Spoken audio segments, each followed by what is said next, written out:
तो दोस्तों, आज मैं आपको एक साइंस फिक्शन मूवी क्रिएटर की कहानी समझाने जा रहा हूं। मुझे उम्मीद है कि आपको ये एक्सप्लेनेशन पसंद आएगा। लेकिन आगे बढ़ने से पहले मेरा आपसे एक रिक्वेस्ट है कि अगर आपने अभी तक हमारे चैनल को सब्सक्राइब नहीं किया है तो प्लीज जल्दी से सब्सक्राइब कर लीजिए ताकि हमारा चैनल आगे बढ़ सके। तो बिना देर किए चलिए सीधा वीडियो की तरफ बढ़ते हैं। कहानी की शुरुआत में हमें पता चलता है कि फ्यूचर में न्यूक्लियर वॉर की वजह से पृथ्वी पूरी तरह से तबाह हो गई है और इस पर रहना लगभग इम्पॉसिबल है। इस वजह से कुछ लोगों को चांद पर भेजा गया था ताकि वहां पर जाकर वह बचे हुए इंसानों के लिए कॉलोनी बना सके। लेकिन उनका यह आइडिया फेल हो गया क्योंकि चांद पर मीटियोर का तूफान आता है। इसका हल निकालने के लिए इंसानों ने कॉलोनी की जगह चांद पर माइन करना शुरू किया और जो लोग माइनिंग का काम करते हैं उन्हें माइनर्स कहा जाता है। वहां माइनर्स को 20 साल तक काम करना पड़ता है। फिर उन्हें ओमेगा नाम की प्लेनेट पर जाने की अनुमति दी जाती है जहां इंसान शांति से रहते हैं। लेकिन ओमेगा जाने के लिए 75 साल लगते हैं। इसीलिए इंसानों को एक चैम्बर, जिसे क्रायोजेनिक कहा जाता है, उसमें रख के ओमेगा भेजा जाता है। इस चैम्बर के अंदर इंसान की उम्र नहीं बढ़ती, इसलिए ओमेगा पहुंच के उनकी उम्र अभी की तरह सेम रहता है। इसके बाद साल 2257 का सीन दिखाया जाता है। पता चलता है कि इंसानों को चांद पर रहते हुए 50 साल बीत गए हैं। माइनर्स अपनी फैमिली के साथ वहां रहते हैं जिससे कई बच्चों का जन्म हुआ।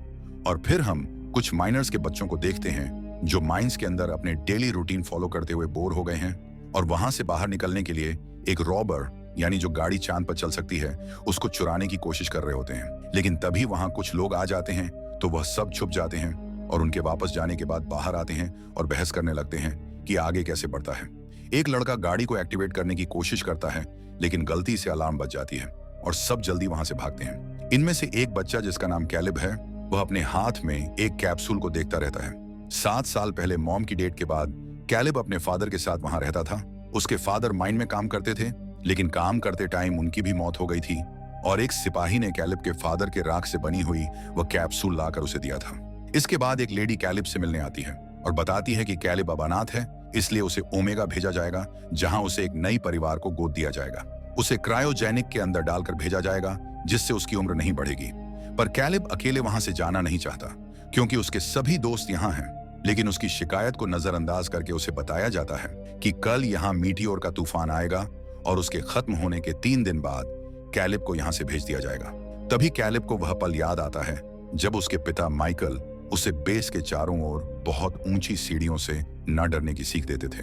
वह एक साथ ऊपर चढ़ते थे और आसमान को देखते हुए माइकल ने उसे बताया था कि कुछ साल पहले चांद के ईस्ट के तरफ एक अजीब चीज टकरा गई थी और एक गड्ढा छोड़ गई जिसे क्रेटर कहा जाता है। किसी को भी उसके पास जाने की परमिशन नहीं है, लेकिन वह चाहता है कि कैलिब क्रेटर को देखे।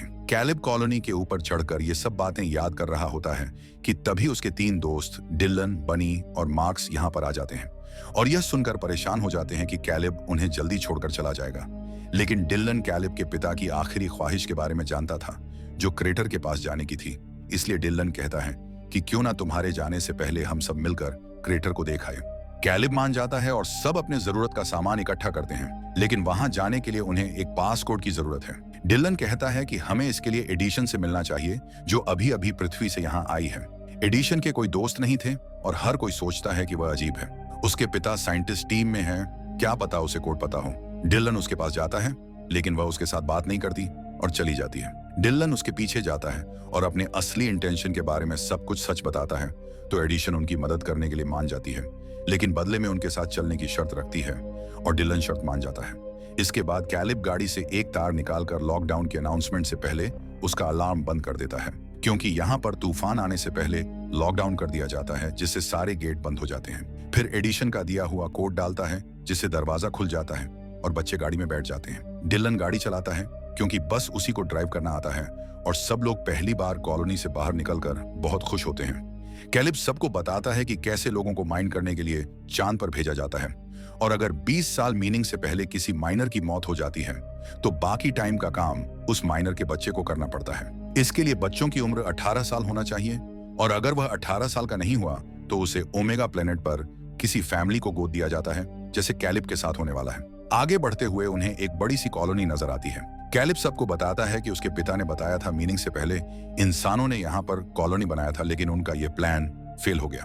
एडिशन कहती है कि 20 साल मीनिंग करना कौन सी बड़ी बात है, फिर सबको छोड़ तो दिया जाता है। एडिशन एक साइंटिस्ट की बेटी है इसलिए उसे सच्चाई का पता नहीं था। तो डिलन उसे सच्चाई बताता है कि अगर कोई माइनर थोड़ा सा भी देर से आने या बीमार पड़ने जैसी गलती करता है तो उसके कॉन्ट्रैक्ट में 20 साल के साथ और टाइम जोड़ दिया जाता है, और अगर कोई अपने 20 साल पूरा करने से पहले मर जाता है तो उसके रिश्तेदारों को बाकी का काम पूरा करना होता है। ये सब लोगों को हमेशा के लिए यहाँ काम पर रखने का एक चाल है।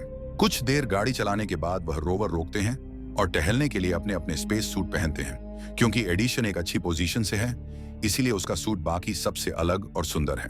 फिर सब लोग बाहर आते हैं। यहाँ ग्रेविटी ना होने के कारण सब ऊंची छलांग लगाकर एंजॉय करते हैं। एडिशन लड़कों को पत्थर और लकड़ी से बेसबॉल सिखाने की कोशिश करती है, लेकिन ग्रेविटी ना होने के कारण सारा सामान दूर जाकर गिरती है। लड़कों को गेम समझ नहीं आता और निराश एडिशन कुछ पल अकेले बिताने का फैसला करती है। वह पृथ्वी पर अपने पुराने घर और वहां बीते पलों को याद करके रोने लगती है। तभी अचानक उसे एक शोर सुनाई देती है और पीछे मुड़कर देखती है कि बॉयज खुद को केवल के-थ्रू रोवर के साथ बांधकर ऑक्सीजन टैंक यूज करके बहुत ऊंचाई तक जा रहे हैं। एडिशन उन्हें ऐसा करने से मना करती है कि यह खतरनाक हो सकता है, उनका ऑक्सीजन खत्म हो जाएगा, लेकिन कोई उसकी बात नहीं सुनते और खेलने लगते हैं। कुछ मिनट के लिए यह सब अच्छा और मजेदार रहता है, लेकिन जब बनी की बारी आती है तो उसका केबल टूट जाती है और वह बिना कंट्रोल के इधर उधर तैरने लगता है। इसलिए बाकी सब और ज्यादा ऑक्सीजन टैंक यूज करके बनी को बचाते हैं। उन्होंने बहुत ऑक्सीजन बर्बाद कर दी थी, इसलिए बचे हुए ऑक्सीजन से क्रेटर तक पहुंचना मुश्किल है। कैलिब बताता है कि उसके एक दोस्त ने उसे बताया था कि यहाँ पर आसपास एक आउटपोस्ट है जहां से उन्हें ऑक्सीजन मिल सकता है। बनी को यह आइडिया पसंद नहीं आता क्योंकि उसके भाई ने उसे बताया था कि वह आउटपोस्ट भूतिया है। यह सुनकर डिलन उसके भाई को लूजर बुलाता है, जिससे दोनों में लड़ाई शुरू हो जाती है। मार्क्स उन्हें रोकने की कोशिश करता है, लेकिन वह भी लड़ाई में शामिल हो जाता है। तब कैलिब उन्हें रोकते हुए याद दिलाता है कि यह उनके आखिरी दिन एक साथ बिताने का तरीका नहीं है। तो डिलन और बनी एक दूसरे से माफी मांगते हैं और सुलह कर लेते हैं। फिर जब वह आउटपोस्ट पर पहुंचते तो अंदर पूरी तरह से अंधेरा होता है। कॉरिडोर से होकर गुजरते टाइम उन्हें अचानक कुछ इंसानों की परछाई दिखाई देती है और सब डर के मारे चिल्लाने लगते हैं। लाइट ऑन करते ही उन्हें एहसास होता है कि वह बस पुतले हैं और नोटिस करते हैं कि यह कोई आउटपोस्ट नहीं बल्कि एक घर का नमूना है। अगर इंसान कॉलोनाइजेशन के बाद चांद पर रहते तो ऐसे घर में रहते। कैलिब एक पुतले को देखकर अपने पिता को याद करता है, उस समय को याद करता है जब उसके फादर उसकी माँ के बारे में कहानी बताते थे। यहाँ पर बच्चों को ऑक्सीजन टैंक और कुछ खाना मिलता है, इसलिए वह आउटपोस्ट के अंदर रात बिताने का फैसला करते हैं। एडिशन उन्हें पृथ्वी के बारे में कहानियां सुनाती है, साथ में यह भी बताती है कि मेरे पेरेंट्स की तलाक हो गई थी, जिसके बाद मेरी माँ मेरे भाई के साथ ओमेगा चली गई और मैं बहुत अकेला महसूस करती हूँ। तभी अचानक बनी एक बटन प्रेस करता है और म्यूजिक चलने लगती है। उन्हें समझ आता है कि यह घर कंप्यूटर से कंट्रोल होता है। थोड़ी देर बाद एडिशन और कैलिब को छोड़कर बाकी सब सो जाते हैं। दोनों आपस में बातें करते हैं। कैलिब बताता है कि मेरे पेरेंट्स के मौत के बाद डिलन ही मेरा सबसे अच्छा दोस्त है, क्योंकि जब मेरे पास कुछ नहीं था तब उसने मुझे अपना खाना देकर सहारा दिया। मुझे चिंता है कि मेरे जाने के बाद डिलन के साथ क्या होगा। तुम मुझे वादा करो कि मेरे जाने के बाद तुम हमेशा डिलन का साथ दोगी, और एडिशन भी उसे वादा कर देती है। अगली सुबह बच्चे गाड़ी पर वापस आ जाते हैं, लेकिन कुछ घंटे की ड्राइविंग के बाद गाड़ी की बैटरी खत्म हो जाती है। इन्हें तूफान आने से पहले माइन तक पहुंचना था। बाकी सब इस बात पर बहस कर रहे होते हैं कि आगे क्या करना है। उसी टाइम एडिशन इमरजेंसी बटन दबा देता है ताकि तूफान आने से पहले गार्ड आकर इन्हें बचा ले। लेकिन गार्ड आने से पहले यह लोग एक बार क्रेटर को देखना चाहते हैं, इसलिए पैदल ही वहां के लिए निकल पड़ते हैं। कुछ देर बाद यह सब क्रेटर तक पहुंच जाते हैं, जो बहुत ही बड़ा था और अंदर एक चमकदार स्ट्रक्चर नजर आती है। इसे देखकर सब हैरान होते हैं। यहाँ फ्लोर पर एक दरवाजा भी होता है जो अचानक खुल जाती है और नीचे उतरकर उन्हें एक कमरा मिलता है जिसमें ब्लैक सर्किल के बीच एक नकली पेड़ होता है। एडिशन को दीवार पर एक बटन नजर आती है और उसे प्रेस करते ही वहां का सीन ऐसे बदल जाती है कि वह सब पृथ्वी पर है। यहाँ बॉयज पहली बार पृथ्वी कैसा होता है देखते हैं। सब बहुत खुश थे, लेकिन यह बस एक होलोग्राम यानी नकली था। कैलिब को फ्लोर पर एक स्टार मार्क किया हुआ पत्थर मिलता है और उसे हटाते ही होलोग्राम खत्म हो जाता है।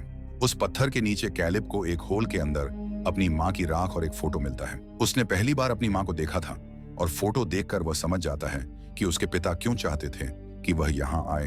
कैलिब उस फोटो को अपने पास रख लेता है और वह कैप्सूल जिसके अंदर उसके फादर की राख थी, उसे अपनी माँ की राख के साथ उस होल के अंदर रख देता है। कैलिब अभी भी दुखी था क्योंकि वह चांद को छोड़कर जाना नहीं चाहता। हालांकि डिलन उसे समझाता है कि यहाँ रहने वाले हर किसी का सपना है कि वह चांद को छोड़कर ओमेगा जाकर एक अच्छी लाइफ बिताएं। इसीलिए कैलिब को यह मौका गंवाना नहीं चाहिए। उसके पिता जिंदा होते तो वह भी यही चाहते। तभी अचानक मार्क्स गिर जाता है। पता चलता है कि ज्यादा टाइम बाहर रहने से उसका ब्लड प्रेशर कम हो गया है।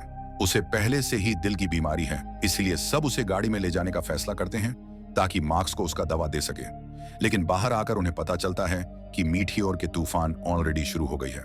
बनी बहुत डर जाता है तो कैलिब उसे हौसला देता है और सब मार्क्स को उठाकर गाड़ी की तरफ भागने लगते हैं। मीटियोर उनके चारों ओर गिरने लगती है। कुछ ही मिनट में सब गाड़ी तक पहुंच जाते हैं, लेकिन एक मीटियोर एडिशन के बहुत करीब आकर गिरता है, इसलिए उसे एक चट्टान के पीछे छुपना पड़ता है।